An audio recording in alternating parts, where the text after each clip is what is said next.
ಈಗ ನಿಮಗೆ ಆ ಕೂಡಿನ ಪರಿಚಯ ಮಾಡುತ್ತಲ್ಲ ಪ್ರಾಕ್ಟಿಕಲ್ಲು.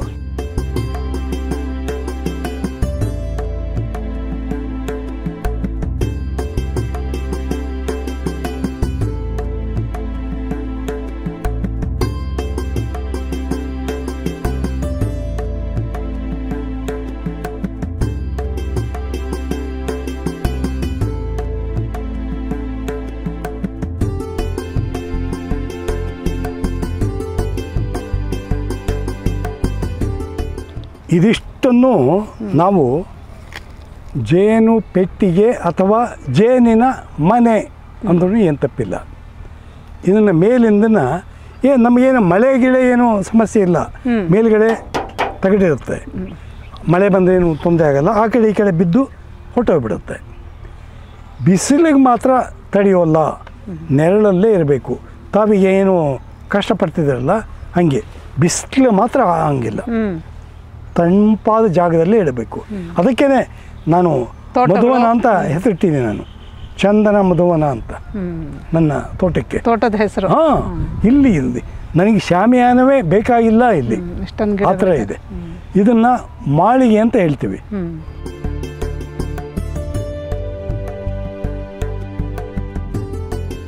ಈಗ ಒಳಗಡೆ ಎಲ್ಲ ಜಾಗ ಇರ್ತದೆ. ಈ ಜೇನು, ತುಡುವೆ ಜೇನಿನ ವಿಶೇಷ ಏನಂದರೆ ಜೇನಿಗೋಸ್ಕರ ವೇರ್ ಹೌಸ್ ಬೇರೆ, ಇದು ವೇರ್ ಹೌಸು. ಇಲ್ಲಿ ಮರಿಗಳನ್ನೆಲ್ಲ ಮಾಡೋದಿಲ್ಲ, ಅದು ಕೇವಲ ಜೇನು ತುಂಬಿಸಿರುತ್ತೆ. ಜೇನು ಕೊಡ್ತೀರ, ಬರೀ ಜೇನು. ಇದನ್ನು ಜೇನು ಕೋಣೆ ಅಂತಲೇ ಹೇಳ್ತೀವಿ. ಏನು ಇದರ ಈ ಅಗಲ ಕೂಡ ಭಾಳ ಕಮ್ಮಿ ಇರುತ್ತೆ ಈ ಚೌಕಟ್ಟಿಂದು. ಅಷ್ಟಕ್ಕೇನೆ ಇದು ಒಂದು ಚೌಕಟ್ಟಿನಲ್ಲಿ ಸುಮಾರು 300 to 350 ಗ್ರಾಮ್ ತುಪ್ಪ ಇರುತ್ತೆ. ಇಷ್ಟಕ್ಕೇ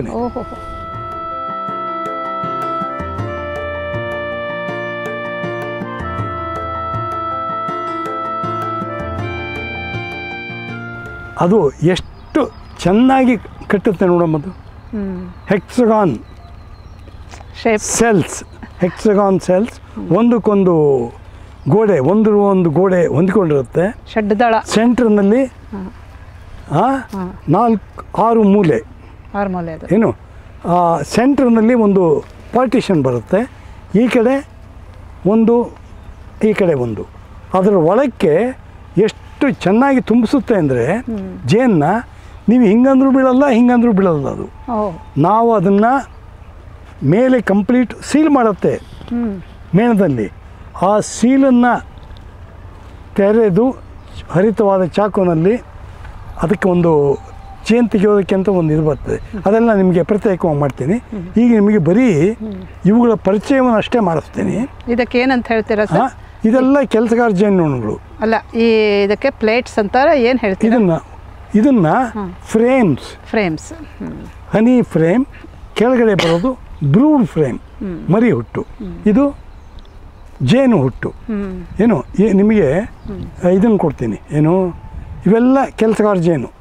ಏನು ಅತಿಶಯವಾಗಿ ಇರುತ್ತೆ ಹೆಚ್ಚಿನ ಸಂಖ್ಯೆಯಲ್ಲಿ, ಅದೆಲ್ಲ ಕೆಲಸ ಮಾಡಿ ಕೆಲಸಗಾರ ಜೇನು ಇರುತ್ತೆ. ಇದೆಲ್ಲ ಕೆಲಸಗಾರ ಜೇನು ಆಯ್ತಲ್ಲ. ರಾಣಿ ಜೇನು ಅವ್ರನ್ನ ನೋಡಬೇಕು, ಕೊಡ್ತೀನಿ. ಇದು ಒಂದು ಹಂತ ಮೇಲೆ ಮಾಳಿಗೆ ಆಯಿತು. ಇದನ್ನು ಜೇನು ಕೋಣೆ ಅಂತ ಹೇಳ್ತೀವಿ. ಇವೆಲ್ಲ ಜೇನು ಹುಟ್ಟುಗಳು.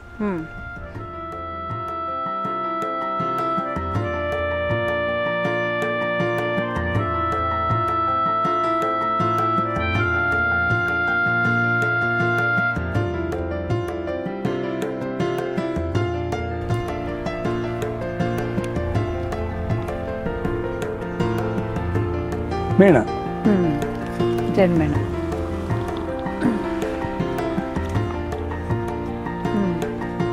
ಇದನ್ನು ಕೆಳಗಿನ ಇದನ್ನು ವಾಸದ ಮನೆ ಅಂತ ಹೇಳ್ಬೋದು.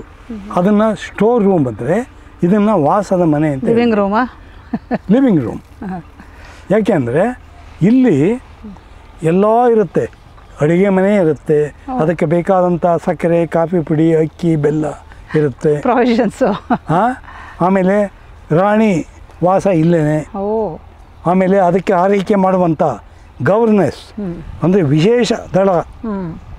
ಗವರ್ನರ್ಗೆ ಸುತ್ತಲೂ ಇದು ಮಾಡಿಕೊಂಡು ಮಾಡೋದಲ್ವಾ, ಸೆಕ್ಯೂರಿಟಿಗಳು, ಸೆಕ್ಯೂರಿಟಿ ಆ ಥರ ಇಲ್ಲಿ.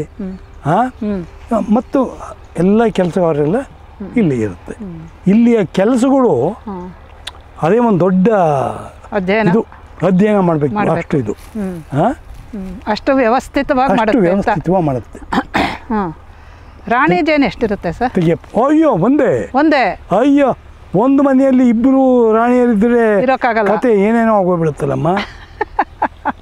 ಈಗ ಅಪ್ಪಪ್ಪ ನೋಡಿದ್ದು ಮೇಲ್ಗಡೆ ಕಾಣಿಸುತ್ತಲ್ಲ, ಅದೆಲ್ಲ ಜೇನು. ಇದು ಮೊಟ್ಟ ಮೊದಲು ಹುಟ್ಟನ್ನು ಕಟ್ಟುತ್ತೆ. ಹುಟ್ಟನ್ನು ಕಟ್ಟಿ ಆದಮೇಲೆ ಜೇನು ತುಂಬಿಸುತ್ತೆ. ಹುಟ್ಟನ್ನು ಯಾವುದ್ರಲ್ಲಿ ಕಟ್ಟುತ್ತೆ ಸರ್? ಮೇಣ ತನ್ನ ಎಲ್ಲ ಹೊಟ್ಟೆಯಿಂದಲೇ, ಇದರಿಂದನೇ ಬರುವಂಥದ್ದು. ಅದರ ಹೊಟ್ಟೆ ಅಡಿಯಲ್ಲಿ ಮೇಣದ ಗ್ರಂಥಿಗಳು ಅಂತ ಇರುತ್ತೆ. ಸರಿ ಸರಿ. ನಮಗೆ ಕಿವಿನಲ್ಲಿ ಕುಗುಣೆ ಬರಲ್ವಾ, ಆ ಥರ ಅದರಲ್ಲಿ ಮೇಣ ಬರುತ್ತೆ.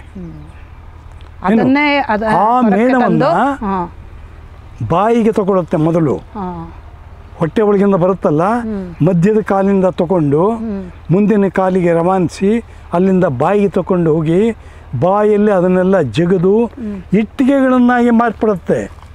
ಆ ಇಟ್ಟಿಗೆಗಳಿಂದ ಇದನ್ನು ಕಟ್ಟುತ್ತೆ. ಸೋಜಿಗದ ವಿಚಾರ ಇದು ಏನಮ್ಮ. ಆಮೇಲೆ ದನ ಪರಾಗ ತೋರಿಸು, ಅವರಿಗೆ ಕಾಣಿಸುತ್ತೆ ನೋಡೋದು.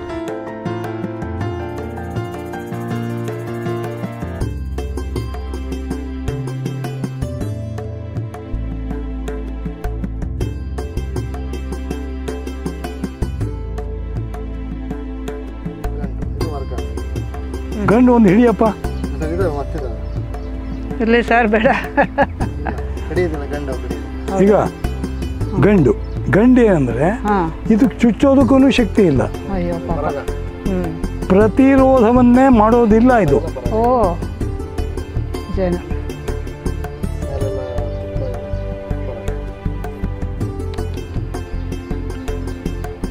ಅಂದರೆ ಈ ಗಂಡು ಮತ್ತು ಈ ಕೆಲಸ ಮಾಡೋದು ಎಲ್ಲ ಒಟ್ಟೊಟ್ಟಿಗೆ ಇರುತ್ತಾ? ಇವಕ್ಕೇನು ಯಾವ ಇದಿಲ್ಲ.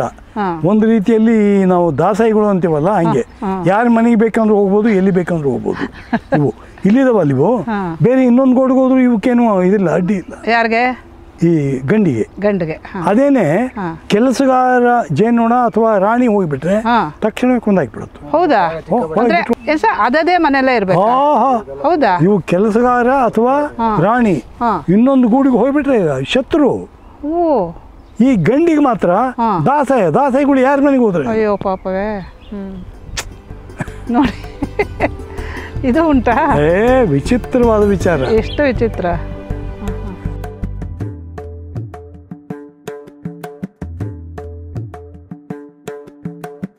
ನಾ ಹೇಳಿದ್ನಲ್ಲ ಕಾಫಿ ಪುಡಿ ಸಕ್ಕರೆ ಎಲ್ಲ ಅಂತ, ಅದ್ರ ಜೊತೆಗೆ ಮರಿಗಳಿದೆ ನೋಡಿ. ಪ್ರಾವಿಷನ್ಸ್ ಕೆಳಗಡೆ ಬೆಳ್ಳೆ ಕಾಣಿಸುತ್ತಲ್ಲ, ಅದೆಲ್ಲ ಮರಿಗಳು.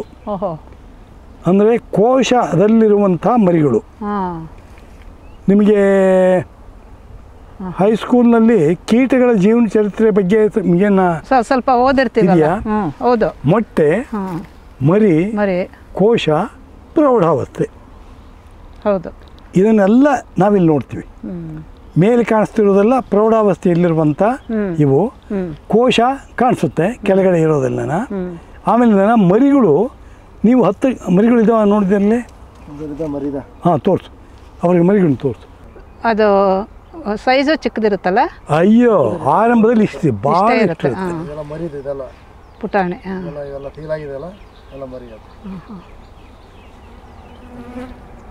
ಇಲ್ಲಿಯ ವಿಚಿತ್ರ ಅಂದರೆ ಆ ಮರಿಗಳನ್ನು ಹಡೆದಂಥ ತಾಯಿ ಅವಕ್ಕೆ ಏನೂ ಕೊಡೋಲ್ಲ. ಅವನು ಕಾಪಾಡೋದೆಲ್ಲ ಕೆಲಸಗಾರ. ಆರಂಭದಲ್ಲಿ ಅವಕ್ಕೆ 1 ಅಥವಾ 2 ದಿವಸ 24 ಅವರ್ಸ್ ಅವ್ರು 36 ಅವರ್ಸ್ವರೆಗೂ ರಾಯಲ್ ಜೆಲ್ಲಿ. ನಾವು ಮಕ್ಕಳಿಗೆ ಜೇನು ಇದು ಮಾಡಿಸ್ಬೇಕು ಅಂತೀವಲ್ಲ, ಹಾಗೆ ರಾಯಲ್ ಜೆಲ್ಲಿ ಆದಮೇಲೆ B bread at the rate of once in 2 minutes. ಒಂದು ಸಲಕ್ಕೆ 2 ನಿಮಿಷಕ್ಕೆ ಒಂದು ಸಾರಿ ನೋಡಿ ಇದರಲ್ಲೆಲ್ಲ ಇದೆ ನೋಡಿರಿ, ಸಾಕಷ್ಟಿದೆ. ಓಹೋ ಉದ್ದ ಇದೆ, ಹಾಂ ದಪ್ಪ ಇದೆ, ರೆಕ್ಕೆ ಇದೆ ನೋಡಿ, ರೆಕ್ಕೆ ಉದ್ದ ಇದೆ ನೋಡಿ. ನೋಡಿ ಕ್ಲೋಸ್ ಅಪ್ ತಗೋ, ಏನು ಮಾಡೋಲ್ಲ. ಅದು ಮೊಟ್ಟೆ ಇಡೋದೇ ಕೆಲಸ ಅದ್ರ ಬರೀ. Rani doesn't take rest. She is the only female in the whole ಹಾಂ ಕಾಲೋನಿ. ಕಾಲೋನಿ. ಇವೆಲ್ಲ ಕೆಲಸಗಾರರು ಕೂಡ ಫೀಮೇಲೇ, ಹಾಂ ಬಟ್ ಸ್ಟರೈಲ್ ಫೀಮೇಲ್. ಓ ಇವಕ್ಕೆ ಮೊಟ್ಟೆ ಇಡೋ ಶಕ್ತಿ ಇಲ್ಲ. ಹಾಂ ಹಾಂ ಹಾಂ ಮಿಕ್ಕದ್ದು ಎಲ್ಲ ಕೆಲಸ ಮಾಡ್ತವೆ. ಓಕೆ. Very big warriors. ಆಹಾರ ತರುತ್ತವೆ, ಮಕ್ಕಳನ್ನ ಸಾಕತ್ವೆ, ಮೇಣದಲ್ಲಿ ಮನೆ ಈಗ ಕಟ್ಟುತ್ತವೆ, ಹೊರಗಡೆ ಹೋಗಿ ಆಹಾರ ತರೋದು ಇವೆ ತಾನೆ. ಎಲ್ಲ ಇವೆ. ಹಾಂ so sterile females. Sterile female. ಇವಕ್ಕೆ ಎಂಥೆಂಥದೂ ಏನು ಸ್ವಾರ್ಥ ಅನ್ನೋದೇ ಇಲ್ಲ, ಯಾವ ಆಶೆನೇ ಇಲ್ಲ ಅವಕ್ಕೆ. ಹುಟ್ಟಿದಾಗಿನಿಂದ ಸಾಯೋವರೆಗೂ ದುಡಿಮೆ ದುಡಿಮೆ ದುಡಿಮೆ.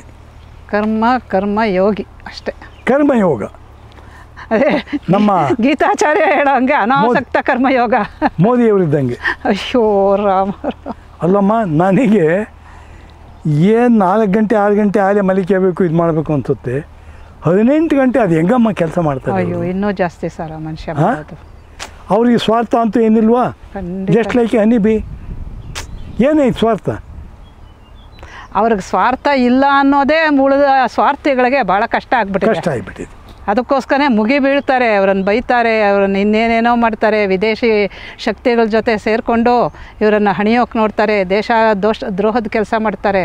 ಅಯ್ಯೋ ತುಂಬ ನೋವಾಗುತ್ತೆ. ಶ್ರೀಗಂಧದ ಗಿಡ, ಇದರಲ್ಲಿ ಒಳ್ಳೆ ಇದು ಬರುತ್ತೆ, ಹೂವು. ಇದನ್ನು ಆಂಟಿಗೋನಾನ್ ಅಂತ ಹೇಳ್ತೀವಿ. ಇದನ್ನು ನೀವು ಎಲ್ಲಿ ನಿಮ್ಮ ಮನೆ ಮುಂದೆ ಬೆಳೆಸಬಹುದಮ್ಮ.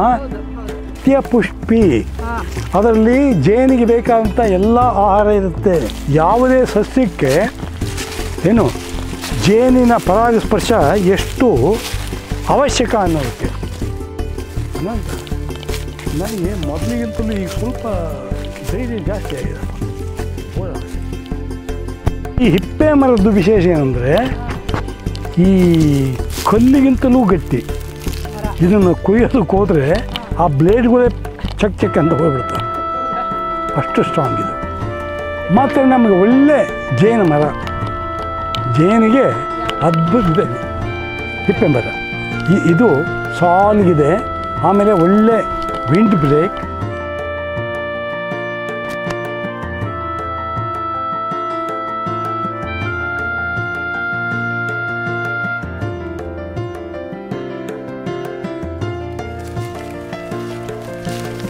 ನೀವು ಏನು ಕೇಳಿದಿರಲ್ಲ, ತ್ರಿಫಲ ಚೂರ್ಣ, ತಾರೆ, ನೆಲ್ಲಿ, ಇದು ಎಂಥದ್ದು ಹಳಲೆಕಾಯಿ ಇಲ್ಲ, ಹಳದೆ ಮಾತ್ರ ಇಲ್ಲ, ನೆಲ್ಲಿ ಮತ್ತು ಇದು ಇದೆ, ತಾರೆ ಇದೆ.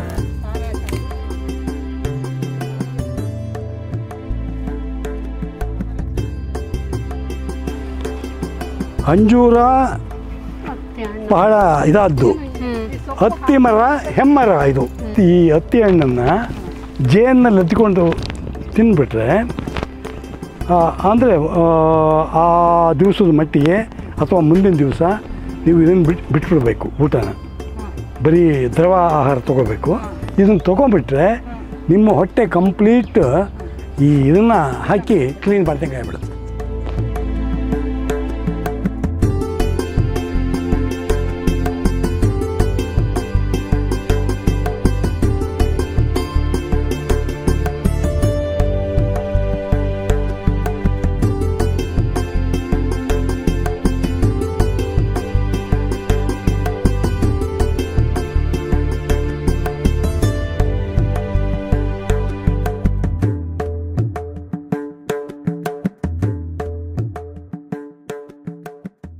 ಶಿಷ್ಯಾದ್ ಇಚ್ಛೇತ್ ಪರಾಜಯಂ ಅಂದರೆ ಶಿಷ್ಯ ಗುರುವನ್ನು ಸೋಲಿಸಿದಾಗ ಗುರುವಿಗೆ ಅಪಾರ ತೃಪ್ತಿ. ಶ್ರೀನಿವಾಸ್ ನನ್ನ ಶಿಷ್ಯ, ಬಹಳ ಧೈರ್ಯದಿಂದ ಹೇಳ್ಕೊತೀನಿ. ಈಗ 20 ವರ್ಷದಿಂದ ನನ್ನ ಹುಡುಕೊಂಡು ಬಂದು ಅವತ್ತಿನಿಂದಲೂ ನನ್ನ ಹತ್ರ ಕಲ್ತ್ಕೊಳ್ತಾನೇ ಇದ್ದಾನೆ. ಈಗ ಮದುವೆಯಾಗಿ ಈಗಾಗಲೇ ದೊಡ್ಡ ಶಿಷ್ಯ ಆಗಿದ್ದಾನೆ. ಈಗ ಅನ್ಯೋನ್ಯ ದಂಪತಿಗಳು ಕವಿತಾ ಮತ್ತು ಶ್ರೀನಿವಾಸ್. ಈಗ ನಾನು 50ರಲ್ಲೇ ಇದ್ದರೆ ಇವನು 100ರಲ್ಲಿದ್ದಾನೆ. ಇದು ನನಗೆ ಹೆಮ್ಮೆ ವಿಚಾರ ಅಲ್ವಾ ಇದು? ಆಮೇಲೆ ನನಗೆ ವಿತರಣೆಗೆ ಬೇಕಾದ ಜೇನುಗೂಡುಗಳನ್ನು ಇಲ್ಲಿ ಬಂದು ತಗೊಂಡೋಗ್ಬೇಕಾಗುತ್ತೆ ನಾನು ಎಷ್ಟೋ ಸಾರಿ. ಆಮೇಲೆ ಅಷ್ಟೇ ಅಲ್ಲ, ಈತನು ಒಬ್ಬ ಸಂಶೋಧಕ, ರಿಸರ್ಚರ್. ಯಾವ್ಯಾವುದನ್ನೋ ತೊಗೊಂಡು ಬಂದು, ಸರ್ ಹಿಂಗಾಗೋಗ್ಬಿಡ್ತು ಸರ್, ಇದನ್ನು ಹಿಂಗೆ ಮಾಡಿಬಿಟ್ಟೆ, ಸರಿ ಹೋಯ್ತು. ನಿಜ ಅದು, ಅದೆಲ್ಲ ಫ್ಯಾಕ್ಟ್ಸೇ. ಅಂದರೆ ಅದನ್ನೆಲ್ಲೂ ನೀವು ಪುಸ್ತಕಗಳಲ್ಲಿ ಹುಡುಕಿ ಸಿಕ್ಕೋದಿಲ್ಲ. ಅದು ನಿಮ್ಮ ಅನುಭವದಿಂದ ಮಾತ್ರ ಅದು ಬರೋದಕ್ಕೆ ಸಾಧ್ಯ. ತುಂಬ ಚೆನ್ನಾಗಿ ಮಾಡ್ತಾ ಇದ್ದಾರೆ. ನನಗೆ ಈ ನಮ್ಮ ಏನು 200 ಚಿಲ್ಲರೆ ತಾಲೂಕುಗಳಿದ್ದವಲ್ಲ, ಒಂದೊಂದು ತಾಲೂಕಲ್ಲೂ ಇಂಥ ಒಬ್ಬ ಪ್ರಬುದ್ಧ ಶಿಷ್ಯ ನನಗೆ ಬೇಕು. ನನ್ನ ಹತ್ರನೂ ಇದೆ ಈಗ.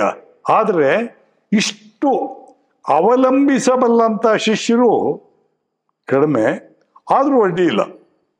From Bidar to BR Hills ನೀವು ಎಲ್ಲಿ ಕೇಳ್ರಿ, ನಿಮಗೆ ಒಬ್ಬರನ್ನೆಲ್ಲ ಒಬ್ಬರು ನಾನು ಹೊಂದಿಸಿಕೊಡ್ತೀನಿ.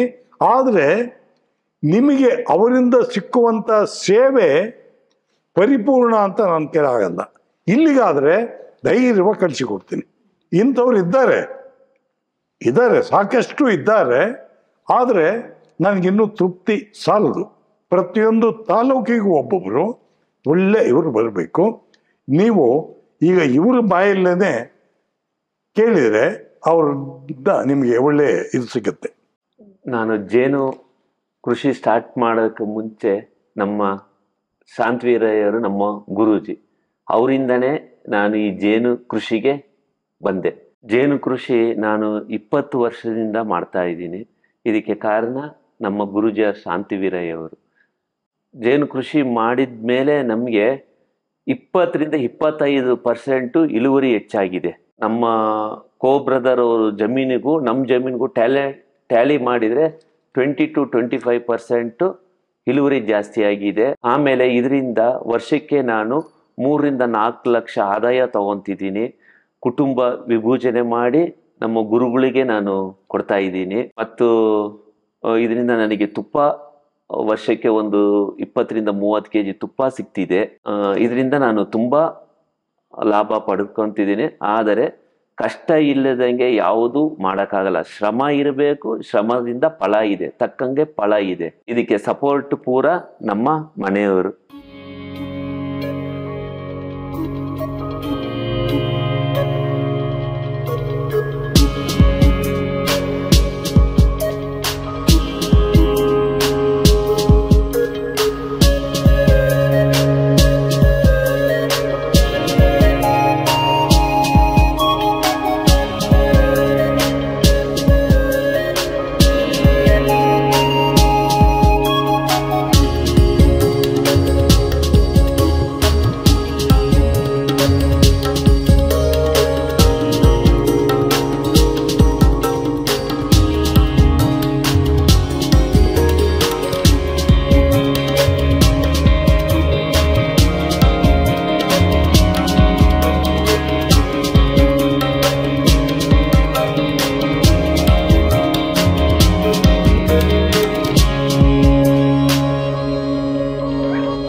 ಅಲ್ಲಿ ನೋಡಿ ಬಾಳೆಹಣ್ಣು ಬಾರಮ್ಮ, ಬಾ ಬಾ ಬಾ ಬಾ ಸಾಕು ಬಾರಮ್ಮ. ಜೇನು ಕುಟುಂಬದಲ್ಲಿ ಸಾಮರಸ್ಯ ಹೆಂಗಿರುತ್ತೆ ಅಂದರೆ ಅಲ್ಲಿ ಒಳ ಜಗಳ ಏನು ಭೇದ ಇದು ಏನು ಇರೋದೇ ಇಲ್ಲ. ಎಲ್ಲ ಒಟ್ಟಾಗಿ ಒಂದೇ ರೀತಿಯಲ್ಲಿ ಕೆಲಸ ಮಾಡ್ತಾ ಇರುತ್ತವೆ. ಅವುಗಳ ಕೆಲಸ ಅದು ಮಾಡುತ್ತೆ, ಇವುಗಳ ಕೆಲಸ ಇದು ಮಾಡುತ್ತೆ. ಅವಕ್ಕೆಲ್ಲ ಕೆಲಸದ ಹಂಚಿಕೆ ಸಮಾನವಾಗಿರುತ್ತೆ. ಯಾವುದು ಯಾವಾಗ ಏನು ಮಾಡಬೇಕು ಅದನ್ನೇ ಮಾಡುತ್ತವೆ. ಅವಕ್ಕೇನು ಇದಿಲ್ಲ. ಅದಕ್ಕೆ ನಮ್ಮ ಕಾಳಿದಾಸ ಸಂಸ್ಕೃತ ನಾಟಕಕಾರರು ಹೇಳ್ತಾರೆ, ವಾಗರ್ಥವಿವ ಸಂಪೃಕ್ತವು ವಾಗರ್ಥ ಪ್ರತಿಪತ್ತೆಯೇ ಜಗತ ಪಿತರವು ಒಂದೇ ಪಾರ್ವತಿ ಪರಮೇಶ್ವರವಂತ. ಅಂದರೆ ಗಂಡ ಹೆಂಡತಿ ನಮ್ಮಲ್ಲಿ ನಿಜವಾಗ್ಲೂ ಮದುವೆ ಆ ಸಪ್ತಪದಿ ಬಂಧನ ಎಷ್ಟು ಚೆನ್ನಾಗಿ ರೂಪಿಸಿದ್ದಾರೆ ಅಂತಂದರೆ, ಈಗ ಮದುವೆ ಆಯಿತು ಯಾವಾಗ ಈಗ ಒಂದು 10 ವರ್ಷ ಆಯ್ತಾ? ಅಲ್ಲ, 20 ಆಯ್ತಲ್ಲ. ಅಂದ್ರೆ ನನ್ನ ಹತ್ರ ಬಂದ ಒಂದು ವರ್ಷಕ್ಕೆ 2 ವರ್ಷಕ್ಕೂ ಮದುವೆ ಆಯಿತು. ಆಮೇನು ಇವನು ಮಾಡ್ತಾ ಇದ್ದದಕ್ಕೆ ಯಾವುದಕ್ಕೂ ಅಡ್ಡಿ ಬರಲಿಲ್ಲ. ಎಲ್ಲದಲ್ಲೂ ಅದೇ ಹೇಳಿದ್ದಲ್ಲ, ವಾಗರ್ಥವಿವ ಸಂಪೃಕ್ತವು. ಇಲ್ಲಿ ಭೇದ ಮಾಡೋದಕ್ಕೆ ಹೆಂಗೆ ಭೇದ ಮಾಡ್ತೀರಿ ಇದನ್ನು? ಆಗೋದೇ ಇಲ್ಲ.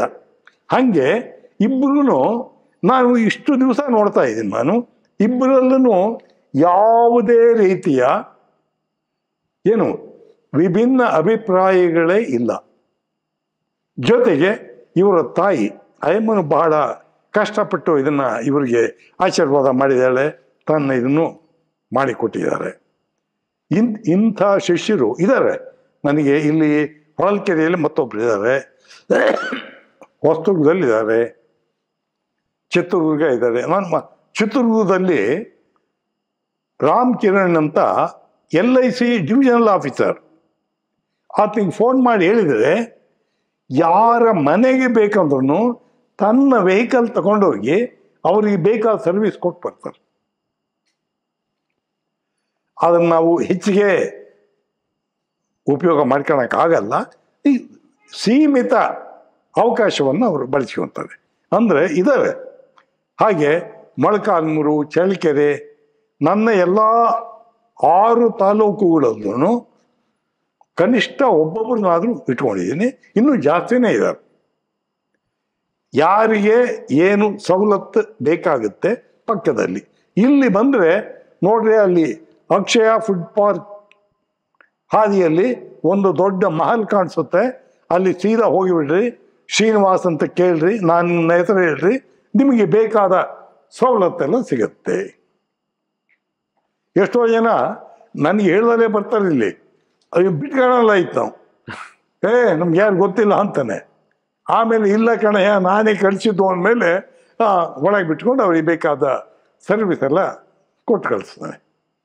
ಅಂದರೆ ಈಗ ನಮ್ಮ ಕರ್ನಾಟಕದಲ್ಲಿ ಬರೀ ಒಂದು ಅಡಿಕೆಯ ಬೆಳೆಗಾರರು ಒಂದೊಂದು ಎಕರೆಗೆ 2 ಅಡಿ ಇಟ್ಕೊಂಡ್ರೆ ನಮಗೆ ಕನಿಷ್ಠ ಒಂದು 10 ಲಕ್ಷ ಬೇಕಾಗಲ್ವಾ? 10 ಲಕ್ಷ ಕನಿಷ್ಠ ಬೇಕಾಗುತ್ತೆ ಬರೀ ಅಡಿಕೆ ಬೆಳೆಗಾರರು. ಅಡಿಕೆಯಲ್ಲಂತೂ ಜೇನುಗಳು ಬರದೇ ಹೋದರೆ ನಿಮಗೂ ಒಂದೇ ಒಂದು ಬೋಟ್ ಸಿಕ್ಕೋದಿಲ್ಲ, ಸಾಧ್ಯವೇ ಇಲ್ಲ ಅದು. ಇವರೆಲ್ಲ ಬೇಕಾದಷ್ಟು ಜನ ತಂತ್ರಜ್ಞರು ಬಂದು ಬೇಕಾದ ಏನು ಅಡಿಕೆ ಬೆಳೆ ಪದ್ಧತಿಗಳು ಅಂತ ಬೇಕಾದಷ್ಟು ಹೇಳ್ತಾರೆ. ಜೇನು ಇಲ್ಲದೇನೆ ನಿಲ್, ಗಂಡ ಹೆಂಡತಿ ಕೂಡದೇನೆ ನಿಮಗೆ ಸಂತಾನ ಹೆಂಗಾಗುತ್ತೆ?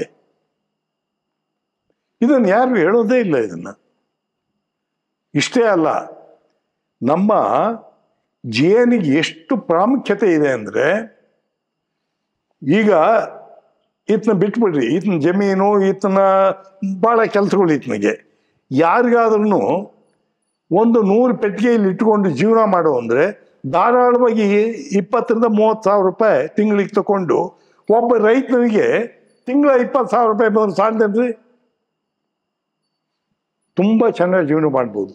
ಹಾಗೆ ಎಷ್ಟು ಜನ ನನ್ನ ಹತ್ರ ಸುಮಾರು 2,500 ಕಾಂಟ್ಯಾಕ್ಟ್ ಇದೆ, ಮತ್ತು ಅವರ ಕಾಂಟ್ಯಾಕ್ಟಲ್ಲಿ ಇನ್ನೂ ಎಷ್ಟೋ ಜನ ಇದ್ದಾರೆ. ಇವ್ರುಗಳು ಎಷ್ಟು ಪ್ರಬುದ್ಧರಾಗಿದ್ದಾರೆ ಅಂದರೆ, ನಾನು ಇಲ್ಲಿಂದ ಫೋನ್ ಮಾಡಿ ಹೇಳಿದ ತಕ್ಷಣ ಇದರಲ್ಲಿ ಯಾರೂ ಕೂಡ ನನ್ನ ಫೋನ್ ನಿರಾಕರಿಸೋದು ಯಾರೂ ಇಲ್ಲ. ಫೋನ್ ಮಾಡಿದ ತಕ್ಷಣ ಇಟ್ಕೊಳ್ತಾರೆ. ನೋಡು, ಇಂಥವ್ರು ಬರ್ತಾರೆ ನಿಮ್ಮ ಮನೆ ಹತ್ರ, ಅವರಿಗೆ ಬೇಕಾದ ಇದನ್ನು ಅನುಕೂಲ ಮಾಡಿಕೊಡು. ಇಲ್ಲ ಅಲ್ಲಿ ವೈನ ಆಗಲಿದ್ದರೆ ಇಲ್ಲಿಗೆ ಬರ್ರಿ, ನಾನು ಹೇಳ್ಕೊಡ್ತೀನಿ. ಈ ಪ್ರಮಾಣದಲ್ಲಿ ನಮ್ಮ ಸ್ಟೇಟಲ್ಲಿ 10 ಲಕ್ಷ, ಭಾಳ ಸುಲಭ 10 ಲಕ್ಷ ಮಾಡೋದು. ಯಾವುದು? ಕೊಡಗು, ಶಿವಮೊಗ್ಗ, ಉತ್ತರ ಕನ್ನಡ, ದಕ್ಷಿಣ ಕನ್ನಡ, ಬೆಳಗಾಂ, ಆ ಒಂದಷ್ಟು ಜಿಲ್ಲೆಗಳಲ್ಲಿ ನಾವು ಒಂದೊಂದು ಮನೆಯಲ್ಲೂ, ಅಲ್ಲಿ ಒಂದೊಂದು ಮನೆಯೂ ಒಂದು ಫಾರೆಸ್ಟೇ. ನಮ್ಮದು ಬಿಟ್ಬಿಡಿ, ನಮಗೆ ಪರಾಗಸ್ಪರ್ಶದ ಲಾಭ ಅಪಾರವಾಗುತ್ತೆ. ಅವರಿಗೆ ಜೇನು ಬರ್ಬೋದು, ಯಾಕೆಂದರೆ ಅಲ್ಲಿ ಅಕ್ಕಿ ಹೊರತುಪಡಿಸಿ ಇಂದೇನೂ ಅವರಿಗೆ ಆಗಲ್ಲ. ನಾವು ವೈವಿಧ್ಯ ರೀತಿಯ ಬೆಳೆಗಳನ್ನು ಬೆಳಿತೀವಿ. ಅದರಲ್ಲೂ ವಿಶೇಷವಾಗಿ ಬೇಳೆಕಾಳು, ಎಣ್ಣೆಕಾಳು, ಇವಕ್ಕೆ ಬೇಕೇ ಬೇಕು ಜೇನು. ಅವರಿಗೆ 6 ತಿಂಗಳು ಏನೂ ಉಪಯೋಗ ಇಲ್ಲ ಮಳೆಗಾಲದಲ್ಲಿ, ಇನ್ನು 6 ತಿಂಗಳು ಮಾತ್ರ ಅವ್ರಿಗಿದು. ನಮಗೆ ವರ್ಷ ಪೂರ್ತಿ ಇಟ್ಕೊಳ್ಬೋದು, ಮತ್ತು ವರ್ಷ ಪೂರ್ತಿ ಒಂದೊಂದು ಜೇನುಗೂಡಿಂದ ಕನಿಷ್ಠ 2ರಿಂದ 3 ಜೇನುಗೂಡುಗಳನ್ನ ಮರಿ ಮಾಡಿಸ್ಬೋದು.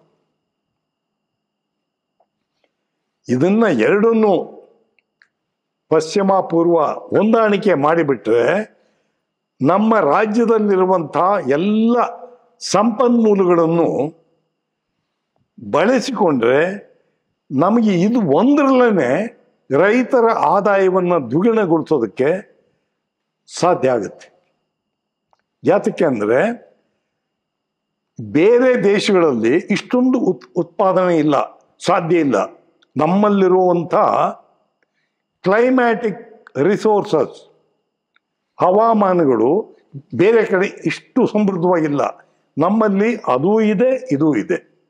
ಬೇಸಿಗೆನೂ ಇದೆ, ಮಳೆಗಾಲನೂ ಇದೆ, ಬರಗಾಲನೂ ಇದೆ, ಸಮೃದ್ಧಿನೂ ಇದೆ.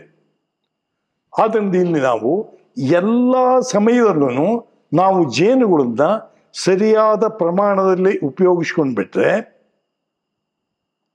ಅದಕ್ಕೆ ಮೊದಲು ನಮ್ಮಲ್ಲಿ ಜೇನುಗೂಡುಗಳ ಸಂಖ್ಯೆ ಹೆಚ್ಚಾಗಬೇಕು. ನಾವು ಮೊನ್ನೆ ಮೇ 20 ವಿಶ್ವ ಜೇನು ದಿನಾಚರಣೆ ಅಂತ ಮಾಡಿದ್ವಿ. ನಮ್ಮ ಶ್ರೀನಪ್ಪನವರು ಬಹಳ ಸಹಾಯ ಮಾಡಿದರು. ಒಳ್ಳೆ ಇದು, ಸುಮಾರು ಒಂದು 100-150 ಜನ ಸೇರಿತ್ತು. ಎಲ್ರಿಗೂ ಒಳ್ಳೆ ಹೋಳಿಗೆ ಊಟ ಎಲ್ಲ ಮಾಡಿಸಿಬಿಟ್ಟು, ಎಲ್ಲ ನಮ್ಮ ಖರ್ಚು. ಇದಕ್ಕೇನು ಯಾರ್ದೇನು ಸರ್ಕಾರದಾಗಲಿ ಮತ್ತೊಬ್ಬರದಾಗಲಿ ಚಂದ ಇಲ್ಲ, ಕೇವಲ ನಮ್ಮದೇ ಖರ್ಚು ಮಾಡಿದ್ದದನ್ನ. ಸುಮಾರು ಜನ ನಮ್ಮ ಬೀ ಕೀಪರ್ಸ್ ಬಂದಿದ್ದರು. ನಮ್ಮ Shivamogga UAS, university of agricultural sciences VC ಬಂದಿದ್ದರು. ನಾನು ಅವ್ರಿಗೆ ಒಂದೇ ಮಾತು ಹೇಳಿದೆ, ನೋಡಿ ನಮ್ಮಲ್ಲಿ 6 ಅಗ್ರಿಕಲ್ಚರಲ್ ಯೂನಿವರ್ಸಿಟಿಗಳಿದ್ದಾವೆ, 30 ಕಾಲೇಜ್ಗಳಿದ್ದಾವೆ. ಆದರೆ ನಿಮ್ಮ ಪೊನ್ನಂಪೇಟೆ ಅರಣ್ಯ ಕಾಲೇಜ್ ಒಂದು ಬಿಟ್ಟು ನಮಗೆಲ್ಲೂ ತೃಪ್ತಿಕರವಾದಂಥ ಜೇನು ಕೃಷಿ ಅಭಿವೃದ್ಧಿ ಆಗ್ತಾ ಇಲ್ಲ. ಇದಕ್ಕೆಲ್ಲ ಮಾಡಬೇಕಾಗಿದ್ರೆ ನೀವು ಆಯಾಯ ಜಾಗಗಳಲ್ಲಿ ಯಾರನ್ನಾದರೂ ಒಬ್ಬರನ್ನ ನಮ್ಮ ಶ್ರೀನಪ್ಪನಂಗೆ ಮಾಡೋವಂಥವ್ರಿಗೆ ಒಂದು MOU ಮಾಡಿಕೊಂಡು ಅವರಿಗೆ ಜವಾಬ್ದಾರಿ ಕೊಡಬೇಕು. ಮತ್ತು ನಿಮ್ಮ ಎಲ್ಲ ಸಂಪನ್ಮೂಲಗಳನ್ನು ಬಳಸಿಕೊಂಡು ವಿಸ್ತರಣೆ ಮಾಡಬೇಕು. ಎಷ್ಟು ಜಾಸ್ತಿ ಆಗಬೇಕಂದ್ರೆ ನಮಗೆ ಕನಿಷ್ಠ 10 ಲಕ್ಷ ಜೇನುಗೂಡುಗಳಾಗಬೇಕು. ನಮ್ಮ ಬೇಡಿಕೆ ಇರೋದು 3 ಕೋಟಿ. 3 ಕೋಟಿ ಬೇಡ, 10 10 ಲಕ್ಷ ಮಾಡೋಕ್ಕಾಗಲ್ವೇ? 10 ಲಕ್ಷ ಅಂತಂದರೆ ನಮ್ಮಲ್ಲಿ ಪರಾಗಸ್ಪರ್ಶದಿಂದ 20-70% ಇಳುವರಿ ಜಾಸ್ತಿ ಆಗುತ್ತೆ. ಯಾವುದೇ ಬೆಳೆ ತಗೊಳ್ರಿ. ಆಮೇಲೆ ಅಲ್ಲಿ ಪಶ್ಚಿಮದಲ್ಲಿ ಮಳೆ ಬೀಳುವಂಥ ಜಾಗದಲ್ಲಿ ಬರೀ 6 ತಿಂಗಳಲ್ಲಿ ಒಂದೊಂದು ಗೂಡಿಂದನ 15-20 kg ಜೇನು ತೆಗಿಬಹುದು. ಆ ಒರಿಜಿನಲ್ ಜೇನಿನ ಬೆಲೆ, ಕಲಬೆರಕೆ ಇಲ್ಲದ ಪರಿಶುದ್ಧವಾದ ಜೇನಿನ ಬೆಲೆ 1,000 ರೂಪಾಯಿ ಅಂದರೆ ನಿಮ್ಮ ಅರ್ಬನ್ ಏರಿಯಾದಲ್ಲಿ ಬೆಂಗಳೂರಲ್ಲಿ 1,000 ರೂಪಾಯಿ ಅಂದರೆ ಆಫ್ಟರ್ ಆಲ್ ಅಂತಾರೆ. ನಮಗೆ ಜೇನು ಒಂದು ಅಷ್ಟು ಬೆಲೆನಾ ಅಂತ ನಾವು ನಮ್ಮ ಗ್ರಾಮೀಣದ ಇದರಲ್ಲಿ ಕೇಳ್ಬೋದು. ಆದರೆ ಅಲ್ಲಿ ಹಂಗಲ್ಲ. ದೇ ವಾಂಟ್ ಜಿನೈನ್ ಕ್ವಾಲಿಟಿ ಅಷ್ಟೇ ಹೊರತುನು ದುಡ್ಡು ಅವ್ರು ಯಾರು ಲೆಕ್ಕ ಹಾಕೋದಿಲ್ಲ. ಪ್ಯೂರಿಟಿ. ಈ ಸಂಬಂಧ ನಿಮಗೊಂದು ವಿಶೇಷ ಸಂಗತಿ ಹೇಳ್ತೀನಿ. ಕೇರಳದಲ್ಲಿ ಒಂದು ವಿಶೇಷವಾದ ತರಬೇತಿಯನ್ನು ಏರ್ಪಾಟು ಮಾಡಿದರು. Training for production of quality honey ಅಂತ. ಆ ಟ್ರೈನಿಂಗ್ ಕೊಡೋದಕ್ಕೆ ಜರ್ಮನಿಯಿಂದ ಒಬ್ಬ ತಜ್ಞ ಬಂದಿದ್ದ. ಆವಾಗ ನನಗೆ ಐ ಟೆಲ್ ಯು 61 ವರ್ಷನ ಏನೋ ಇತ್ತು ನನಗೆ. ಅವನು ಜಸ್ಟ್ 45 years, ನಮ್ಮ ಶೀನು ಏಜ್ನವನು. ಎಂಥ ತಜ್ಞ ಇದ್ದಮ್ಮ ಅವನು. ಅವನು ಹೇಳ್ದ, ನಾವು ಜರ್ಮನಿಯಲ್ಲಿ we produce only 10% of our demand. ವಿಶ್ವದಲ್ಲೇ ಅತ್ಯಂತ ಹೆಚ್ಚು ಜೇನು ಕನ್ಸ್ಯೂಮ್ ಮಾಡೋದು ಜರ್ಮನಿಯಲ್ಲಿ. ಅವನು ಹೇಳ್ದ. ಆಮೇಲೆ ನನ್ನ ಕ್ಯಾಮ್ರಾ ಯಾವಾಗಲೂ ಇಟ್ಕೊಂಡಿರ್ತೇನೆ. ನನ್ನ ಕ್ಯಾಮ್ರಾದಲ್ಲಿ ಕೆಲವು ಮೋಸ್ಟ್ ಸ್ಪೆಕ್ಯುಲೇಟಿವ್ ಇದೆಲ್ಲ ಇತ್ತು ಫೋಟೋಗಳು. ಮಧ್ಯಾಹ್ನ ಲಂಚ್ ವೇಳೆಯಲ್ಲಿ ನಾನು ಅವನಿಗೆ ತೋರಿಸಿದೆ. ಅವನು ಇಮ್ಮಿಡಿಯೇಟ್ಲಿ ಒಪ್ಕೊಂಡ್ಬಿಟ್ಟು ವಿ ಶಾಲ್ ಬಿಕಮ್ ಫ್ರೆಂಡ್ಸ್ ಅಂದ. ಆಮೇಲೆ ನಾನು shall I take these photos ಅಂದ. ತಗೊಳ್ಳಯ್ಯ ಅಂದೆ ನಾನು. ಎಲ್ಲ ಅವನ ಲ್ಯಾಪ್ಟಾಪ್ಗೆ ಹಾಕ್ಕೊಂಬಿಟ್ಟು ಅವನ ಅಡ್ರೆಸ್ಸು, ಫೋನ್ ನಂಬರು ಎಲ್ಲ ಕೊಟ್ಟು, you can call me any time. We need plenty of honey. Sky is the limit.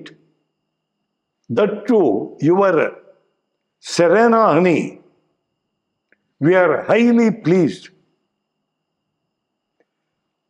ಹೆಂಗೆ ಹೇಳ್ದ ಅಂದರೆ, ಅಷ್ಟು ಡಿಮ್ಯಾಂಡ್ ಇದೆ, ನಮಗೆ ಅಷ್ಟು ಬೇಡಮ್ಮ, ನಮ್ಮ ಲೋಕಲ್ ಕನ್ಸಂಪ್ಷನ್ಗೆ ಆಗುವಷ್ಟು ಮಾಡೋಣ ಫಸ್ಟ್. ಅಂದರೆ ಒಬ್ಬ ನಿರುದ್ಯೋಗಿ ಯುವಕ 50 ಜೇನುಗೂಡುಗಳನ್ನ ಇಟ್ಕೊಂಡ್ರೆ ಅವನು ಮಾಹೆಯಾನ 20,000-30,000 ರೂಪಾಯಿ ಸಂಬಳ ತಗೊಂಡು ಸ್ವತಂತ್ರವಾಗಿ ಜೀವನ ಮಾಡ್ಬೋದು. ತುಂಬ ಜನ ಇದ್ದಾರೆ, ನನ್ನ ಕಾಂಟ್ಯಾಕ್ಟಲ್ಲಿ ಇದ್ದಾರೆ. ಅವ್ರು ಏನಿಲ್ಲ, ಒಂದು ಮಾತು ಹೇಳಿದ್ರು ಸಾಕು, ಎಲ್ಲಿಗೆ ಬೇಕಂದ್ರೂ ಹೋಗಿ ನಿಮಗೆ ಬೇಕಾದ ಇದನ್ನು ಮಾಡಿಕೊಟ್ಟು ಬರ್ತಾರೆ.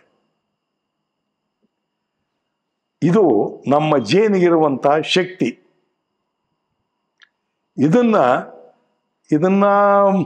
ತಿಳ್ಕೊಂಡ್ಬಿಟ್ರೆ ನಮ್ಮ ರೈತರ ಒಂದು ಇದು ಭವಿಷ್ಯ ತುಂಬ ಚೆನ್ನಾಗಿ ಆಗುತ್ತೆ.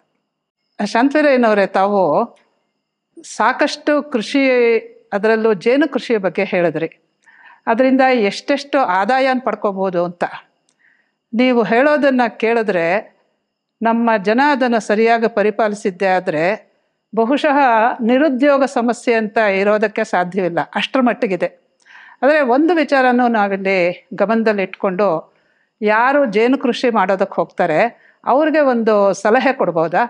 ಈಗ 1 ಲಕ್ಷ ಆದಾಯ ಬರಬೇಕು ನಮಗೆ, ಅದಕ್ಕೆ ಎಷ್ಟು ಈ ಜೇನು ಪೆಟ್ಟಿಗೆಗಳನ್ನು ಇಟ್ಕೋಬೇಕು, ಅದಕ್ಕೆ ನಾವು ಮೊದಲು ಎಷ್ಟು ಬಂಡವಾಳ ಹಾಕಬೇಕು, ಅದ್ರ ಬಗ್ಗೆನೂ ಒಂದು ಸ್ವಲ್ಪ ಸ್ಥೂಲವಾಗಿ ಒಂದು ಮಾಹಿತಿ ಕೊಟ್ಟರೆ ಈ ಲೀಲಾಜಾಲ ಸಂದರ್ಶನವನ್ನು, ಅದರಲ್ಲೂ ಶಾಂತವೀರಯ್ಯನವರ ಜೇನು ಕೃಷಿ ಸಂದರ್ಶನವನ್ನು ನೋಡ್ತಾ ಇರೋರಿಗೆ ತುಂಬ ಹೆಲ್ಪ್ ಆಗುತ್ತೆ.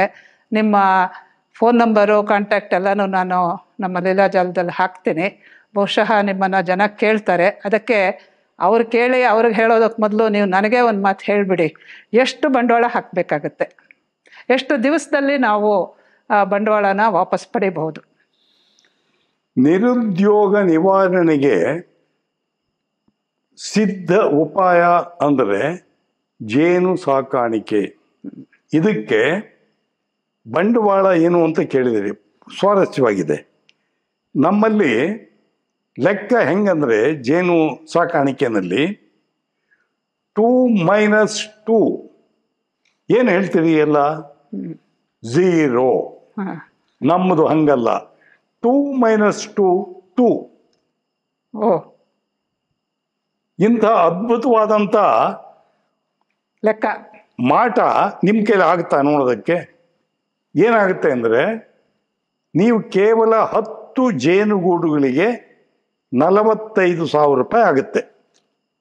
50 ಅಂದ್ಕೊಳ್ರಿ, ನಿಮ್ದೆಲ್ಲ ಓಡಾಟ ಮತ್ತೊಂದು ಎಲ್ಲನ ಮಾಡಿದರೆ ವರ್ಷದಲ್ಲಿ ನೀವು ಅದನ್ನು ಆ 10 ಜೇನುಗೂಡುಗಳನ್ನು 100 ಮಾಡ್ಕೋಬೋದು. ಇರೋ ಬೀಜದಲ್ಲೇ 2 ಸಾರಿ 3 ಸಾರಿ 4 ಸಾರಿ ಮಾಡಿಬಿಟ್ರೆ ಈಗ 10ನ್ನ 2 ಮಾಡಿದಾಗ 20 ಆಗುತ್ತೆ, 20ನ್ನ 2 ಮಾಡಿದಾಗ 40 ಆಗುತ್ತೆ. ಮುಗಿದೋಯ್ತು. 100 ಆಗೋದು ಎಷ್ಟೊತ್ತು? ಒಂದೇ ವರ್ಷದಲ್ಲಿ. ಇದು ನಂಬರ್ 1. ಆಮೇಲೆ ಅಡಿಕೆ ಆಗಲಿ, ತೆಂಗಾಗಲಿ, ಬಾಳೆ ಆಗಲಿ ಹೂವು ಬಂದೇ ಬರುತ್ತೆ. ಹೌದು. ನೀವು ಯಾವುದೇ ಅಡಿಕೆ ತೋಟದಲ್ಲಿ ಜೇನುಗೂಡುಗಳನ್ನಿಟ್ಟು ಅವನ್ನ ಏನು ಡಿಸ್ಟರ್ಬ್ ಮಾಡ್ದಲ್ಲೇ ಬಿಟ್ಟಾಗ ಕನಿಷ್ಠ 4 - 5 kg ಜೇನು ನೀವು ಬೇಡ ಅಂದ್ರೂ ಬರುತ್ತೆ. ಎಷ್ಟು ದಿವಸದಲ್ಲಿ ಬರುತ್ತೆ ಸರ್ ಅದು? ಇದು ನಮ್ದೆಲ್ಲ ಲೆಕ್ಕ 1 year, 1 year, 1 calendar year. ಅದೇನೆ ಸಿರ್ಸಿ, ಸಿದ್ದಾಪುರ, ಮಂಗಳೂರು ಅಲ್ಲಿ ಹೋಗಿಬಿಟ್ರೆ ಅವರಿಗೆ ವರ್ಷಕ್ಕೆ ಬರೀ 6 ತಿಂಗಳಲ್ಲಿ 2 ಸತಿ ತೆಗಿಬಹುದು. 2 ಸರ್ತಿ ಅಲ್ಲ, 10 ಸಾರಿ ತೆಗಿತಾರೆ. 10 2 20 kg. ಅಯ್ಯೋ, ಅದ್ಭುತ ಅದು. ಏನು ಇದು ಒಂದು ಈಗ ಲೆಕ್ಕ. ತೆಗಿತಾ ಇರೋರು ಇದಾರೆ ಸರ್ ಆ ಥರ? ಅಯ್ಯೋ, ಯಾಕಿಲ್ಲ? ಓ, ನಿಮ್ಮನ್ನ ಕರ್ಕೊಂಡು ಹೋಗ್ಲಾ ಅಲ್ಲಿಗೆ, ತೋರಿಸ್ಲಾ? ಅಲ್ಲ, ಅವ್ರಿವ್ರನ್ನ ಬೇಡ. ಈಗ ನಾನೇ ನನ್ನ ಜೇನುಗೂಡುಗಳಿಂದ ಸಿರ್ಸಿಯಲ್ಲಿ ನನ್ನ ಸ್ನೇಹಿತನ ಮನೆಯಲ್ಲಿ ಇಟ್ಕೊಂಡು ಬರೀ ಒಂದು 3 ತಿಂಗಳಲ್ಲಿ 10 kg ತಗೊಂಡು ಬಂದಿದ್ದೇನೆ ಒಂದೊಂದು ಬಾಕ್ಸಿಗೆ. ಇದೇನು ನಾನು ಯಾವುದು ಇದನ್ನ ಹೇಳೋಂಗಿಲ್ಲ ನಿಮಗೆ, ಎಕ್ಸಾಗ್ರೇಷನ್ ಇಲ್ಲ, ಎಲ್ಲ ಸಂಪೂರ್ಣ ಫ್ಯಾಕ್ಟ್ಸ್, ವಾಸ್ತವ. ಈಗ ಉದಾಹರಣೆಗೆ ಶ್ರೀನಪ್ಪನ ತೋಟದಂತವ್ರು ಇಲ್ಲಿ ಬೇಕಾದಷ್ಟು ಜನ ಇದ್ದಾರೆ. ಈಗ ಎಲ್ರಿಗೂ ಅದನ್ನ ಕೈ ಇಡೋದಕ್ಕೆ ಆಗಲ್ಲ, ಭಯ. ಈಗ ಇಷ್ಟು ವರ್ಷ ನನ್ನ ಮಗ ಮಾಡ್ತಾ ಇದ್ದಾನೆ, ಶೀನಪ್ಪ ಮುಟ್ಟಿದಂಗೆ ನನ್ನ ಮಗ ಮುಟ್ಟಲ್ಲ. ಆ ಥರ ಎಲ್ರೂ ಜೇನು ಇಟ್ಟವರೆಲ್ಲ ಅದನ್ನು ಮುಟ್ಲೇಬೇಕಂತಿಲ್ಲ. ಅವರ ಸಲುವಾಗಿ ಆಯಾ ವಿಲೇಜಲ್ಲಿ ಒಬ್ಬನೋ ಇಬ್ಬನೋ ಅವ್ರಿಗೊಬ್ಬ ಫೆಸಿಲಿಟೇಟರ್. ಈಗ ನಾವು ಇನ್ನೊಬ್ಬರ ಹೊಲಕ್ಕೆ ಹೋಗಿ ಕೂಲಿ ಮಾಡಿದ್ರೆ ಬರಲ್ವಾ, ಹಂಗೆ ಅವನನ್ನು ಫಿಕ್ಸ್ ಮಾಡ್ಕೊಳ್ರಿ. 30 ಜನ, ಅವನಿಗೆ ದಿವಸಕ್ಕೆ 500 ರೂಪಾಯಿ ಅಂದರೆ 15,000 ರೂಪಾಯಿ ಬಂತಲ್ಲ ಮಲ್ಲಿಗೆ. ಬಹಳ ಸರಿಯಾಗಿ. ಆಮೇಲೆ ಅವ್ರಿಗೇನು ಲಾಸ್ ಆಗಲ್ಲ. ಈಗ 1 kg ಅಡಿಕೆ ಬೆಲೆ ಎಷ್ಟು ಇವತ್ತು? 600 ರೂಪಾಯಿ ಅಲ್ವಾ ಸರ್? 600 ರೂಪಾಯಿ 1 kgಗೆ. ಬರೇ ಒಂದು 100 ಗ್ರಾಮ್ ಜಾಸ್ತಿ ಆಯ್ತಮ್ಮ. ಎಷ್ಟಾಯ್ತು ಅವ್ರಿಗೆ? ಒಂದೊಂದು ಎಕರೆನಲ್ಲಿ ಎಷ್ಟೊಂದು ಗಿಡ ಇರುತ್ತೆ. ಸರಿ. ಅಂದ್ರೆ ಅವ್ರಿಗೆ ಅವ್ರೇನು ಕೊಡ್ತಾರಲ್ಲ, ಬರೀ ಚೆಲ್ಲಿದ್ದನ್ನು ಕೂಲಿ ಅಂತ ಕೊಡ್ತಾರಷ್ಟೇ, ಹೌದು ಇಲ್ವಾ? ಅಂದ್ರೆ ನಾವು ಈ ಒಂದು ಲೆಕ್ಕದಲ್ಲಿ ಎಷ್ಟೊಂದು ಜನಕ್ಕೆ ಎಂಪ್ಲಾಯ್ಮೆಂಟ್ ಕೊಡ್ಬೋದು. ಈ ನಿಜವಾಗ್ಲೂ ಅವರು ಮೋದಿಯವರು ಯಾವ ರೀತಿ ಆಲೋಚನೆ ಮಾಡಿದ್ರು ಏನೋ ಗೊತ್ತಿಲ್ಲ.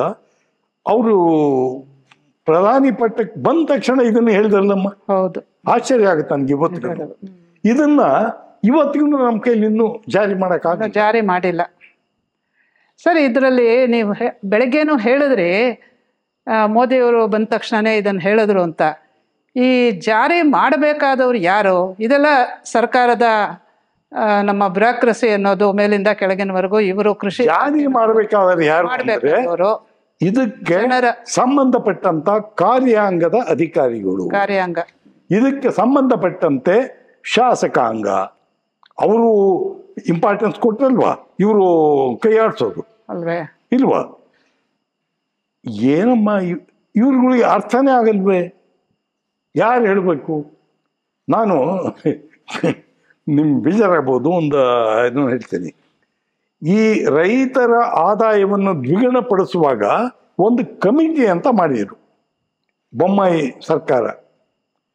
ನಾನು ಜೇನು ಬಹಳ ಪ್ರಾಮುಖ್ಯವಾದ್ದು, ಅದರಲ್ಲಿ ಆ ಟೀಮಲ್ಲಿ ನನಗೂ ಒಂದು ಅವಕಾಶ ಮಾಡಿಸ್ಕೊಡ್ರಿ ಅಂತ ಎಷ್ಟು ಇವನ್ನೆಲ್ಲ ಕೊಟ್ಟೆ ನಾನು, ನಂದು ಬಯೋಡಾಟಾ ಮತ್ತೊಂದು ಎಲ್ಲನ. ಯಾರು ಕೇಳ್ಬೇಕಮ್ಮ ಅಲ್ಲಿ ಕೆಲಸ ಮಾಡೋ ಅಂದ್ರೆ ಏನಾಗ್ತಾ ಇದೆ ಅರ್ಥ ಮಾಡ್ಕೊಡ್ರಿ. ಇವ್ರಿಗೇನು ಅದೆಲ್ಲ ಬಿಡಿ. ಮೊನ್ನೆ BC ಪಾಟೀಲ್ ಬಂದೆ ಅಂತ ಹೇಳಿದೆ ನಾನು. ಅವಾಗ ನಮ್ಮ MP ನಾರಾಯಣ ಸ್ವಾಮಿನೂ ಬೈದ, ಎಷ್ಟು ಬರುತ್ತೆ, ಎಷ್ಟು kg ಬರುತ್ತೆ ಜೇನು ಅಂದ. ಇದು ಮುಖ್ಯವಾಗಿ ಜೇನಿಗೆ ಅಲ್ಲ ಸರ್ ಮಾಡೋದು, ಪರಾಗಸ್ಪರ್ಶಕ್ಕೆ, ನಮ್ಮ ಬೆಳೆ ಇಳುವರಿ ಜಾಸ್ತಿ ಆಗಲಿ ಅಂತ ಮಾಡೋದೇ ಹೊರತನು ಯಾವ ರಾಷ್ಟ್ರದಲ್ಲೂ ಜೇನಿಗೋಸ್ಕರ ಅಂತ ಏನು ಮಾಡೋದಿಲ್ಲ. ಹೇಳಿದಾಗ ಅದಾತು ಬರುತ್ತೆ ಅಂದ್ಬಿಟ್ಟು ಮುಗಿದಲ್ಲ. ಇದೆ ತಾನೇ ನಮ್ಮ ಶಾಸಕಾಂಗ ಅಂದ್ರೆ. ಏನ್ ಮಾಡಬೇಕು? ಅಲ್ಲ, ಜೇನು ಬಂತು, ಇಳುವರಿನೂ ಜಾಸ್ತಿ ಆಯ್ತು, ನಿರುದ್ಯೋಗ ಸಮಸ್ಯೆನೂ ನಿವಾರಣೆ ಆಯ್ತು. ಅದು ಎಷ್ಟೊಂದು ಲಾಭಗಳು. ಅಲ್ಲಮ್ಮ, ಅದಕ್ಕಿಂತ ಹೆಚ್ಚಾಗಿ ಕೋವಿಡ್-1 ಎಷ್ಟು 1000 ಕೋಟಿ ಖರ್ಚು ಮಾಡಿದ್ದೀರಿ ನೀವು. ಅದನ್ನೆಲ್ಲ ಉಳಿಸ್ಬೋದಾಗಿತ್ತ? ಸಿಂಪಲ್, ಒಂದಿಷ್ಟು ಜೇನುತುಪ್ಪ, ಕಾಳು ಮೆಣಸಿನ ಪುಡಿ, ಒಂದಿಷ್ಟು ಶುಂಠಿ ರಸ, ಇಷ್ಟು ನಿಮ್ಮ ಕೈಲಿ ಸಿಗಲ್ವಾ? ಇದನ್ನು ಮಾಡೋದಕ್ಕೆ ನಿಮ್ಮಲ್ಲಿ ಜೇನುಗೂಡು ಇಟ್ಕೊಂಡ್ರೆ ಮುಗಿದೋಯ್ತು. ಬರೀ 10,000 ರೂಪಾಯಿ ಖರ್ಚು. ಎಷ್ಟು ಜನ ನನ್ನ ಸ್ನೇಹಿತರು ಸತ್ಯ, ಒಬ್ಬ ಫೋನ್ ಮಾಡಿದೆ, ನಮ್ಮ ಇದು ಯಾವುದೋ ಒಂದು ಆರ್ಗ್ಯಾನಿಕ್ ಇದ್ರದ್ದೆ, ಆಯಮ್ಮ ಗೋಳಾಡ್ತಾನೆ ಹೆಂಡತಿ, ಸರ್ ಹೋಗ್ಬಿಟ್ರು ಸರ್. ಯಾತಕ್ಕೆ ಅಂದರೆ ಕೋವಿಡ್. ಇಷ್ಟು ಸುಲಭದ ಉಪಾಯ ಅಂದರೆ ಒಂದಲ್ಲ, ಹಲವು ರೀತಿಯಲ್ಲಿ ಇದರ ಪ್ರತಿಫಲ ಇದೆ. ಸರ್, ನೀವು ಹೇಳೋದು ನೋಡಿದ್ರೆ ಇಷ್ಟು ಸರಳವಾದ ಸುಲಭವಾದ ಉಪಾಯಗಳಿದ್ರೂ ಕೂಡ ಅದನ್ನು ಬಳಸ್ಕೊಳ್ದೆ ಎಷ್ಟು ಕಷ್ಟಪಡ್ತಾ ಇದ್ದಾರೆ, ಎಷ್ಟು ಅನ್ಯಾಯ ಮಾಡ್ಕೋತಿದ್ದಾರೆ ಅಂತ ನಿಮಗೆ ತುಂಬ ನೋವಿದೆ. ಯಾವುದೇ ಕಾರ್ಯಾಂಗವಾಗಲಿ ಇನ್ನೊಂದಾಗಲಿ ಯಾರು ಇದನ್ನು ಗಮನಕ್ಕೆ ತಗೊಳ್ತಾ ಇಲ್ಲ. ಇದನ್ನು ಕೇಳಿ ನನಗೂ ತುಂಬ ದುಃಖ ಆಗ್ತಾ ಇದೆ ಸರ್. ಇಷ್ಟೆಲ್ಲ ನನಗೆ ಪರಿಹಾರಗಳಿರೋವಾಗ ಇಂಥ ಒಂದು ದುರ್ಭರ ಸನ್ನಿವೇಶದಲ್ಲೂ ಶೀನಪ್ಪನಂತವ್ರು ಇದಾರಲ್ಲ, ನನಗೆ ಅದೇ ದೊಡ್ಡ ಸಂತೋಷ. ಆಮೇಲೆ ನನ್ನ ಮಗ ಅವನು ಮುಟ್ಟಿದ್ರೆ ಹೋದ್ರು ಫುಲ್ ಜವಾಬ್ದಾರಿ ತಗೊಂಡು ಮಾಡಿಸ್ತಾರೆ, ನಮ್ಮ ಇದನ್ನೆಲ್ಲ ಮಾಡ್ತಾ ಇದ್ದಾನೆ. ಅದಕ್ಕೆ ನನಗೆ ಬಹಳ ಸಂತೋಷ. ಈಗ ಮಾಡಲೇಬೇಕು. ಪುತ್ರಾದಿ ಚೇತ್ ಪರಾಜಯಂ, ಸದ್ಯ ಎಲ್ಲ ಜವಾಬ್ದಾರಿ. ಈಗ ನಾನು ಅವನು ಹೇಳ್ದಂಗೆ ನೀನೇ ಬಾಸ್. ಆಗಲಿ ಸರ್. ನೀವು ಈ ಜೇನು ಕೃಷಿ ಬಗ್ಗೆ ಎಷ್ಟೊಂದು ಆಸಕ್ತಿ ವಹಿಸಿದ್ದೀರಾ, ಎಷ್ಟು ಕೆಲಸ ಮಾಡಿದ್ದೀರಾ, ಎಷ್ಟು ಶಿಷ್ಯರನ್ನು ತಯಾರು ಮಾಡಿದ್ದೀರಾ, ಅದರ ಲಾಭಗಳ ಬಗ್ಗೆ ಎಷ್ಟೊಂದು ಮಾತಾಡ್ತಾ ಇದ್ದೀರಾ. ಮೋದಿ ಹೇಳಿದ್ರು ಅಂತ ಅವರನ್ನು ಎಷ್ಟು ಅಭಿಮಾನದಿಂದ ಕೊಂಡಾಡ್ತಾ ಇದ್ದೀರಾ ಸರ್. ನಾನು ಕೇಳಿ ನನಗೆ ಬಹಳ ಸಂತೋಷ ಆಗ್ತಾ ಇದೆ. ನಿಮ್ಮಂಥ 80 ವಯಸ್ಸಿನ ಉತ್ಸಾಹಿಗಳು ಇರೋವಾಗ ನಮ್ಮ ಚಿಕ್ಕ ಪುಟ್ಟವರು ನಮ್ಗೆ ಕೆಲಸ ಇಲ್ಲ, ನಿರುದ್ಯೋಗ ಅಂತ ಮೋದಿ ಇನ್ನೊಬ್ಬರು ಬೈತಾ ಇರ್ತಾರೆ. ಅದೆಲ್ಲ ಕೇಳಿದ್ರೆ ಭಾಳ ಬೇಜಾರಾಗುತ್ತೆ. ಆದರೆ ಸರ್, ನಿಮ್ಮನ್ನು ಮಾತಾಡಿಸಿ ಈ ವಿಚಾರವನ್ನೆಲ್ಲ ನಾವು ಕೂಡ ನೇರವಾಗಿ ತಿಳ್ಕೊಂಡು ನಮ್ಮ ಚಾನಲ್ ಮೂಲಕ ಎಲ್ಲರಿಗೂ ಕೂಡ ಅದನ್ನು ತಿಳಿಪಡಿಸ್ತಾ ಇರೋದು ನನಗೆ ಬಹಳ ಸಂತೋಷಕರವಾದಂಥ ವಿಚಾರ. ನಾನು ಬಹುಶಃ ಇದನ್ನು ಕೇಳಿದವರು ನಮಗೆ ನಿಮ್ಮ ನಂಬರನ್ನು ಕೇಳ್ತಾರೆ, ನಿಮ್ಮ ಸಂಪರ್ಕವನ್ನು ಬಯಸ್ತಾರೆ. ಅದಕ್ಕೋಸ್ಕರವಾಗಿ ನಿಮ್ಮ ಮೊಬೈಲ್ ನಂಬರ್ನು, ನಿಮ್ಮ ಸಂಪರ್ಕದ ಒಂದು ವಿಳಾಸವನ್ನು ಕೂಡ ನಾನು ಕೊಡ್ತೀನಿ. ಖಂಡಿತ ಈ ಲೀಲಾಜಾಲವನ್ನು ನೋಡಿದವರು, ನಿಮ್ಮ ಸಂದರ್ಶನವನ್ನು ನೋಡಿದವರು ಬಹಳ ಇದರ ಲಾಭ ಪಡ್ಕೊಳ್ತಾರೆ ಅಂತ ಅಪೇಕ್ಷಿಸ್ತೀನಿ ಸರ್. ಇದುವರೆಗೂ ನಮ್ಮ ಲೀಲಾಜಾಲಕ್ಕೆ ನೀವು ಮಾತಾಡಿದ್ದಕ್ಕೋಸ್ಕರ ತುಂಬ ಹೃದಯದ ನಮಸ್ಕಾರಗಳನ್ನು ಹೇಳ್ತೀನಿ ಸರ್. ನಿಮ್ಮ ಉತ್ಸಾಹ ತುಂಬ ಪ್ರೇರಣಾದಾಯಿಯಾಗಿರುವಂಥದ್ದು. ತುಂಬ ಸಂತೋಷ ಆಯಿತು ಸರ್, ನನಗೆ ತುಂಬ ಸಂತೋಷ. ನಮಸ್ಕಾರ. ಹಾಗೆ ನೀವು ಹೇಳಿದ್ದನ್ನು ಕೇಳಿಕೊಂಡು ಈ ಜೇನು ಕೃಷಿಯ ಜೊತೆಗೆ ಅತ್ಯಂತ ಉತ್ತಮವಾದಂತಹ ತೆಂಗಿನ ಕೃಷಿ, ಅಡಿಕೆ ಕೃಷಿ ಇದೆಲ್ಲವನ್ನು ಮಾಡಿಕೊಂಡು ತುಂಬ ಸಮೃದ್ಧಿಯಾಗಿ ಅವರು ಬಾಳ್ತಾ ಇದ್ದಾರೆ, ಅವರ ಸುತ್ತಮುತ್ತನ್ನು ಬಾಳಿಸ್ತಾ ಇದ್ದಾರೆ. ಇಂಥ ಒಬ್ಬರು ಶಿಷ್ಯರು ನಿಮಗೆ